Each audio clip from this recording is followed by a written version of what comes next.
தேவனுடைய விருப்பமே என்ன தெரியுங்களா? நம்ம எல்லாம் ஆசீர்வதிக்கப்படும் பொழுது அவரை மறக்க கூடாது என்பது. நீங்கள் உங்க வாழ்க்கையில எவைகளெல்லாம் பெருமையாக நினைக்கிறீர்களோ அவைகளெல்லாம் தேவனால் உண்டாயிருந்தது என்பதை மறந்து விடாது. காரியம் நடந்தால் எப்படி கடன் வாங்கலாம் என்று யோசிப்பது இல்லை, ஒரு காரியம் நடந்தால் எப்படி அதை சரியாக எந்த வழியிலையோ மாற்றுவது நினைக்கிற எண்ணங்கள் எல்லாம் தேவனை சார்ந்து இல்லாமல் வாழ்கிற ஒரு பெருமையினுடைய அடையாளங்கள். அவைகளை நீக்குவதற்காக தேவன் எப்பொழுதுமே போராடுவார்.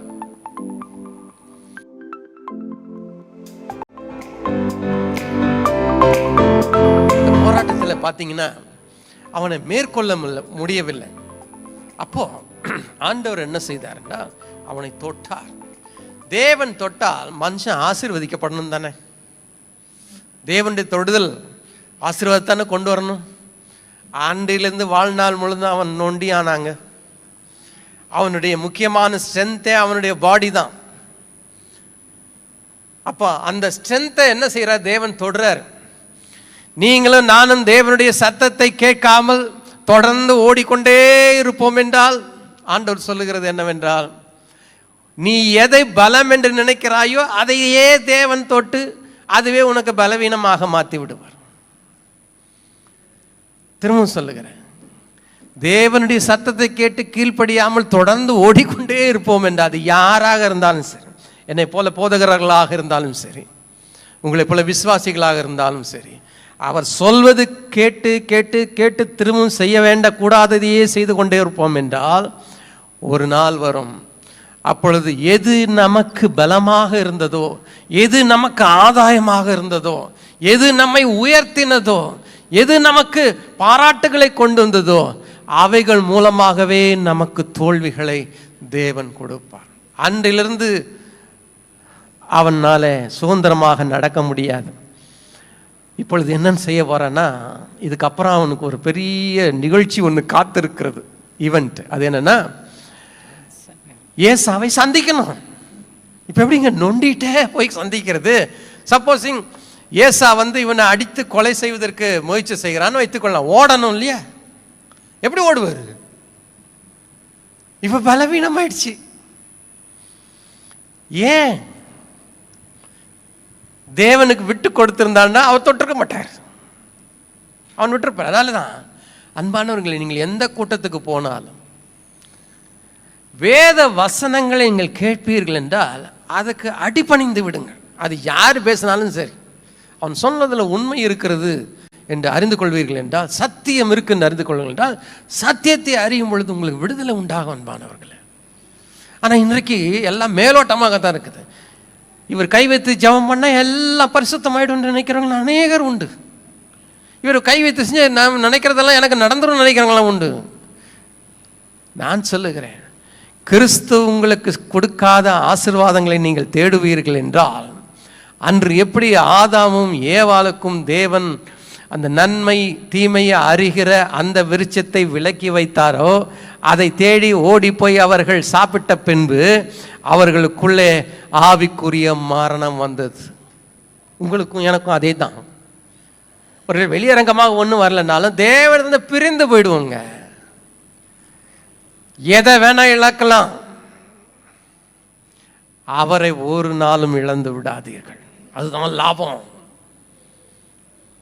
உலகத்தில் இந்த ஒரு பாட்டு கூட இருக்கல, மண்ணுக்காக மாணிக்கத்தை விட்டுட மாட்டேன். அவரை எப்படிங்க விட முடியும்? ஒரு நாளா 2 நாள் அவருடைய நட்பு. நம்முடைய நட்பெல்லாம் தற்காலிகமானது. ஒரு நாள் நம்ம மரித்த பின்பு நோ ஃப்ரெண்ட்ஷிப், அவுட்டு. அது 10 வருஷமா இருக்கலாம், 15 வருஷமா இருக்கலாம். ஆனால் நித்தியமும் நம்முடைய கரங்களை பிடித்து நீ என்னுடைய சிநேகிதன், என்னுடைய நண்பன் என்று சொல்லுகிற ஒரே ஒருவர் நம்முடைய ஆண்டவராக இயேசு கிறிஸ்து. அந்த நட்பை இழந்து விடாதீர்கள். அந்த நட்பை விட மேலான நட்பு ஒன்றுமே கிடையாது. என்னுடைய அனுபவத்தில் பார்த்து, தகப்பனுடைய அன்போ, தாயுடைய அன்போ, மனைவியினுடைய அன்போ, புருஷனுடைய அன்போ, பிள்ளைகளுடைய கீழ்ப்படிதலோ, உயர்வோ தாழ்வோ, இவைகளெல்லாம் அவருக்கு முன்னால ஒன்றுமே கிடையாது அன்பானவர்களே. அவர்தான் அந்த போராடி. எவன் தேவனால் தொடப்பட்டவனோ அவன் தான் சொல்லுவான் அந்த வார்த்தைகளை. இனிமேல் நொண்டியாக தான் வாழணும். யார் எனக்கு உதவி செய்வா, ஏசாவை போய் சந்திக்கணுமே, யார் உதவி செய்வார்? அப்போதாங்க அந்த யாக்கோபுக்கு உண்மையான அறிவு வந்தது. அவன் என்ன சொன்னான்னா, அவர் கேட்காரு, என்னை விட்டுருப்பா, நான் போறேன், டைம் ஆகுதுன்றார். நான் விட மாட்டேன், உங்களை விட மாட்டேன், ஆசீர்வதித்தால் ஒழிய விடவே மாட்டேன். நான் கேட்குறேங்க, யாக்கோபுக்கு என்ன ஆசீர்வாதம் இல்லை அப்பொழுது? அவனே சொல்கிறான் இல்லையா, கோலும் தடியுமாக இங்கே போனேன் நான், இப்பொழுது ஆண்டவர் எனக்கு இவ்வளோ மாடுகளை கொடுத்துருக்காரு, ஆடுகளை கொடுத்துருக்காரு, சொத்துக்களை கொடுத்துருக்காரு, பிள்ளைகளுக்கு 2 மனைவியை கொடுத்துருக்கிறாரு, பணிவிடை செய்கிறதுக்கு எல்லா ஆசீர்வாதங்களும் இருக்குது, இன்னும் என்ன ஆசீர்வாதம் வேணும்? என்ன தெரியுங்களா அவன் கேட்டான், இவைகள் எல்லாவற்றையும் என்னுடைய ஞானத்தினாலும் அறிவினாலும் ஹார்ட் ஒர்க்னாலும் என்னுடைய தந்திரத்திலும் நான் சம்பாதித்தது உண்மைதான் ஆண்டவரே, ஆனால் இப்பொழுது நீங்க என்னை ஆசீர்வதிங்க. ஏனென்றா அவருடைய ஆசீர்வாதம் தான் நித்திய காலமும் கூட வரும். அன்பானவர்களே, சரிங்களா? அப்ப என்ன செஞ்சாரு? அவர் ஆசீர்வதிக்கிறார். ஆசீர்வதிக்கும் போது என்ன சொன்னாருன்னா, உன் பேர் என்னப்பான்னு கேட்டார். அவன் என்ன சொல்றான்? யாக்கோபு. யாக்கோபுன்னு ஒத்துக்கும் போதே அதுவே தெரியும் நான் ஏமாற்றுகிறவன் சொல்லிட்டான். ஆனா இனிமேல் உன் பேர் என்னவா இருக்கும்? இஸ்ரவேலாக இருக்கும்னு சொன்னார். இஸ்ரவேல்னா என்ன அர்த்தம்னாக்கா, தேவன் ராஜாவாக இருக்கிறார், அவருடைய மகனாக a prince of God என்று சொல்லுகிறார். இன்னொரு காரியம் என்னவென்றால், இதுவரைக்கும் நீ எனக்கு எனக்கு எனக்கு எனக்கு நீ தேடிட்டு இருந்த இல்லையா, கிராபர், எல்லாவற்றையும் எனக்கு எடுத்துக்கொள்றேன் இருந்த இல்லையா, இனிமேல் நீ கொடுக்கிறவனாக மாறுவாய். இதாங்க காட்ஸ் பிளெஸிங். ஏன்னா மற்றவங்களுக்கு கொடுக்கணும், எனக்கு கொடுக்கணும் இல்லை. Yes, I am going to bless you. இதுவரைக்கும் நீ சம்பாதிச்சதெல்லாம் உனக்கு, இனிமேல் நானா உன்னை ஆசீர்வதிக்கிறது உனக்கும் சொந்தம், அது மற்றவர்களுக்கும் சொந்தம். எப்படிங்க அவனுக்கு ஆசீர்வாதம் வந்தது என்று பார்த்தீங்கன்னாக்கா, வாசிப்பான் ஆதியாகமம் 47ஆம் அதிகாரத்தில் அவர் என்ன செய்கிறாரு, இப்போ யோசேப்பு ஒரு பெரிய ஆளாயிடுறாரு எங்கள் எகிப்தில். ஆன பின்பு பார்வோனை சந்திக்கிறதுக்கு யோசேப்பு யாக்கோபை அழைத்துட்டு போறார். அழைத்துட்டு போகும் பொழுது பார்வோன் என்கிறவர் ஒரு சாதாரணமானவர் இல்லை, number 1 king on the earth. அந்த டைம்ல பூமியில் அவர் தான் முதன்மையான ராஜா. யாக்கோபு யாருன்னாக்கா ஆடு மேய்க்கிறவன். எகிப்தியர்களுக்கு ஆடு மேய்க்கிறவங்களெல்லாம் கீழ் ஜாதி என்று நினைக்கிறவர்கள், அவங்களோட கூட எந்த சகவாசம் வைத்துக் கொள்ள மாட்டார்கள். ஆனால் என்ன நடந்தது பாருங்க, 7ஆம் வசனத்தில், பின்பு யோசேப்பு தன் தகப்பனாகிய யாக்கோபை அழைத்து கொண்டு வந்து அவனை பார்வோனுக்கு முன்பாக நிறுத்தினான். யாக்கோபு பார்வோனை ஆசீர்வதித்தான். கொஞ்சம் யோசித்து பாருங்க, ஒரு பேர் அரசு வந்திருக்கிறாரு, இவன் வாழ்க்கையில் பரதேசியா இருக்குன்னு சொல்வார். அதுக்கப்புறம் பார்த்தீங்கன்னா சஞ்சரித்தேன், இவனுடைய ஆசீர்வாதத்தை அவர் பெற்று போறாரு. பின்னால் பார்த்தீங்கன்னா அவன் ஆசீர்வதித்து போனான்னு இருக்கும். என்ன காரணங்க? இதுக்கு முன்னால தேவனுடைய கிரியைகளை அவன் ஏற்றுக்கொள்ளாமல் முரட்டாட்டம் பண்ணி, போரிட்டு, யுத்தம் பண்ணி, மல்யுத்தம் பண்ணி, அவரிடத்தில் நிறைய விதத்தில் பிசிக்கலாகவும் அவருக்கு எதிராக இருந்தால் உள்ளத்தில் அவரை நம்புவது கிடையாது. ஆனால் இப்போ அவர் தொட்ட பின்பு, நொண்டியான பின்பு, தன்னுடைய பலவீனத்தில் தேவனுடைய ஆசீர்வாதத்தை பெற்றவனிடத்தில் ராஜாவும் தலை குனிந்து என்ன செய்தான்? ஆசீர்வாதத்தை பெற்றான். அர்த்தம் என்ன? தேவன் உங்களை ஆசீர்வதிப்பார் என்றால் உங்களை மற்றவர்களுக்கும் ஆசீர்வாதமாக மாற்றுவார். அது ஒருவேளை எப்படி இருக்கலாம்?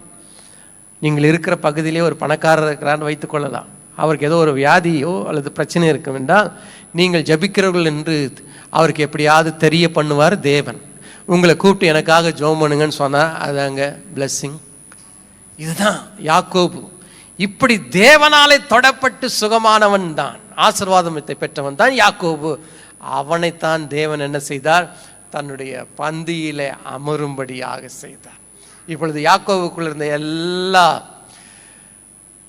அழுக்குகளும் நீங்கி விட்டது.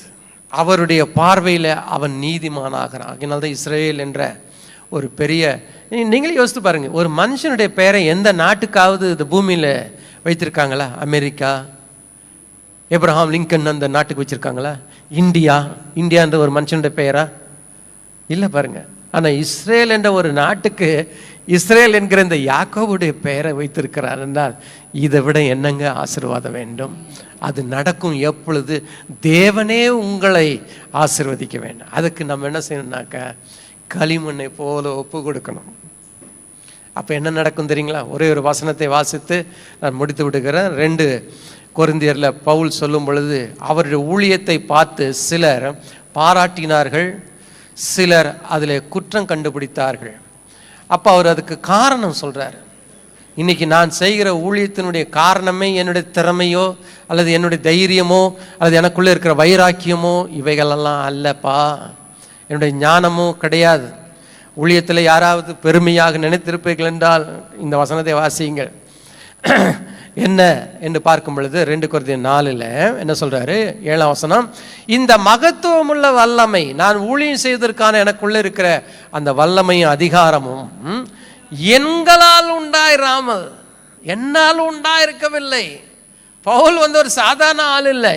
பவுலுக்கு ஈக்குவலாக இங்கே இருக்கவங்க யாருமே கிடையாது. இந்தியாவிலே இன்னைக்கும் யாரும் கிடையாது. எவ்வளோ பெரிய ஊழியக்காரர்களாக இருந்தாலும் பவுலுக்கு முன்பாக அவர்கள்லாம் 0 என்ற அளவுக்கு உயர்ந்த ஒரு மனுஷன்தான் பவுல். ஆனால் அவர் என்ன சொல்றாரு? எனக்குள்ள இருந்த வல்லமை, எனக்குள்ள இருக்கிற ஞானம், எனக்குள்ள இருக்கிற திறமைகள் எல்லாம் என்னால் உண்டாயிராமல் யாரால் உண்டாயிற்று? தேவனால் உண்டாயிற்று. ஒரு சொல்வோமா? ஆமா. நீங்கள் உங்கள் வாழ்க்கையில் எவைகளெல்லாம் பெருமையாக நினைக்கிறீர்களோ அவைகளெல்லாம் தேவனால் உண்டாயிருந்தது என்பதை மறந்து விடாதீர்கள். ஆண்டவருடைய விருப்பமே என்ன தெரியுங்களா? நம்ம எல்லாம் ஆசீர்வதிக்கப்படும் பொழுது அவரை மறக்கக்கூடாது என்பதுதான். உபாகமம் 8ஆம் அதிகாரத்தில் சொல்லுவார், திரும்ப திரும்ப, நீ ஆசீர்வதிக்கப்பட்ட உன் கையின் பிரயாசங்கள் எல்லாம் உனக்கு கைகூடி வரும் பொழுது என்னை மறக்காதே. நீங்கள் வாழ்க்கையில் மறக்கக்கூடாத ஒரு நபர்னா உங்கள் கணவர் அல்ல, அல்லது உங்களுடைய அம்மா இல்லை, உங்களுடைய அப்பா இல்லை, உங்களுடைய அத்தை இல்லை, உங்களுடைய மனைவி இல்லை. நீங்கள் மறக்கக்கூடாத ஒருவர் இருப்பார் என்றால் வானத்தையும் பூமியும் படைத்த அந்த ஜீவனுள்ள தேவன் மாத்திரமே, அன்பானவர்களே. அப்போ இது எங்களால் உண்டாயிராமல் தேவனால் உண்டாயிருக்கின்ற விளங்கும்படி இந்த பொக்கிஷத்தை மண்பாண்டங்களிலே பெற்றுக்கொள்ளுகிறோம். அப்போ தன்னை என்ன சொல்றாருன்னா, நான் ஒரு மண்பாண்டம். மண்பாண்டம் அப்படின்னா மண்பாண்டம் எப்போ வேணாலும் உடையக்கூடாது, யார் வேணால் உடைக்கலாம். ஒரு தடி எடுத்து அடித்தா உடனே மண்பாண்டம் உடைந்துடும். So you are so weak. ஆனால் எனக்குள்ளே இந்த மண்பாண்டத்துக்குள்ளே பொக்கிஷத்தை வைத்தது யாரையா? எனக்காக சிலுவையில் மரித்து உயிரோடு எழுந்தார் இல்லையா, அவர் தாங்க எனக்கு பொக்கிஷம். ஒரு அல்ல சொல்லுங்க பார்க்கலாம். அவர் சும்மா இருக்க மாட்டார். உங்களுக்குள்ளே பொக்கிஷமாக இருப்பேன்டா, உங்களை எப்படியெல்லாம் வளைக்கணுமோ வளைத்து தன்னுடைய சித்தத்தின்படி உங்களை உருவாக்கி அந்த பந்தியிலே உங்களையும் என்னையும் பங்கு பெற செய்வது தான் அவருடைய வெற்றியாக இருக்கும். அன்பானவர்களே, சிலுவையில் மரித்தார், உயிரோடு எழுந்தார், ஓகே, அதெல்லாம் ஒத்துக்கிறேன்.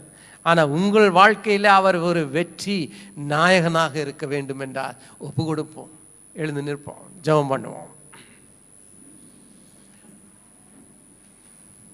கண்களை மூடி ஆண்டவர் கொடுத்த அந்த வசனம் எப்படி யாக்கோபுடைய வாழ்க்கையிலே ஒரு திறமைசாலி, ஒரு பலசாலி, ஒரு வைராக்கியம் உள்ளவன், ஸ்ட்ராங் செல்ஃபில் உள்ளவன், நல்ல தைரியம் உள்ளவன், தனக்கென்று எதையும் யோசித்து திட்டம் போட்டு தந்திரமாக எதையும் தனக்கென்று சாதித்து கொள்கிறவனுடைய வாழ்க்கையில் ஈடுபட்டு அவனை வளைத்து அவனோடு கூட போராடி அவனுக்கு பலமாக இருந்தவர்களே பலவீனமாக மாற்றி அவரே ஆசீர்வாதமாக மாறின பொழுது அவனுக்கு எல்லாம் கைகூடி வந்தது. அன்பானவர்களே, யோசேப்பை கண்டுபிடிக்க முடிந்தது.